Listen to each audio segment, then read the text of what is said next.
কুয়েতের গাড়িগুলোতে বাংলাদেশের তুলনায় কোন কোন জিনিসগুলো একটু ভিন্ন হয় চলুন দেখাই।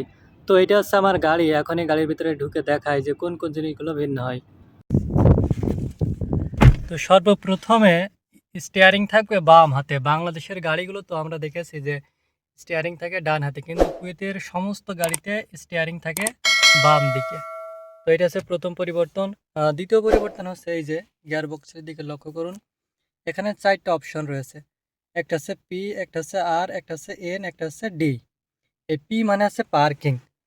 আমি এখন গাড়িটি পার্কিংয়ে রেখেছি, যে কারণে আমি এটা হচ্ছে পিতে রেখেছি। আর যখন আমি পিতে রাখবো তখন এই যে হ্যান্ড ব্রেক, এটাকে আমরা উঠিয়ে দিব। তো এইটা ওঠানোর সুবিধা হচ্ছে গাড়িটা সামনেও যাবে না পিছনেও যাবে না। তো এটা কিভাবে উঠাবেন, এই যে এটার এখানে টিপ দিয়ে এটা জাস্ট উপরে তুলে এটা ছেড়ে দিলেই এটা পার্কিং হয়ে যাবে। তো যখন গাড়ি আপনি পার্কিংয়ে রাখবেন সবসময় হ্যান্ড ব্রেকটা তুলে রাখবেন, তাহলে কোনো বিপদ হবে না। তো আর হচ্ছে রিভার্স। রিভার্স মানে হচ্ছে ব্যাক গিয়ার। এই যে যখন আমি আরে দিব তখন তো সবাই জানেন যে এটা গাড়ি এখন ব্যাকে যাবে। তো এন হচ্ছে নিউট্রাল। তো এনে যখন রাখবো গাড়ি সামনেও যাবে না পিছনেও যাবে না। আর ডি হচ্ছে ড্রাইভ। তো এই ডিতে যখন রাখবো গাড়ি তখন সামনের দিকে যাবে।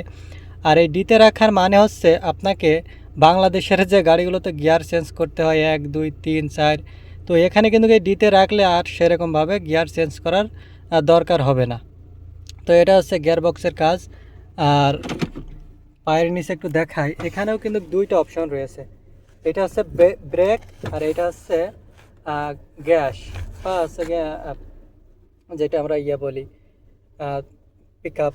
তো এখানে কিন্তু আমাদের বাংলাদেশের গাড়িতে যে ক্লাসটা থাকে সেই ক্লাসটা নাই। তো আপনি যখন এই গিয়ার বক্স চেঞ্জ করবেন তখন আপনার পাটা কিন্তু এই যে ব্রেকে চাপ দিতে হবে, মানে ব্রেকে রাখতে হবে, নয়তো কিন্তু এইটা আপনি পেছোতে বা আগাতে পারবেন না। এই যে দেখুন এখন কিন্তু ঘষছে না, কারণ আমার পা কিন্তু ব্রেকে নেই। আমি যখন ব্রেকে চাপ দিব তখন দেখুন এটা সুন্দরভাবে পিছিয়ে যাচ্ছে। তো গিয়ার যখন চেঞ্জ করবেন তখন আপনার পাটা অবশ্যই ব্রেকে রাখবেন, ঠিক আছে।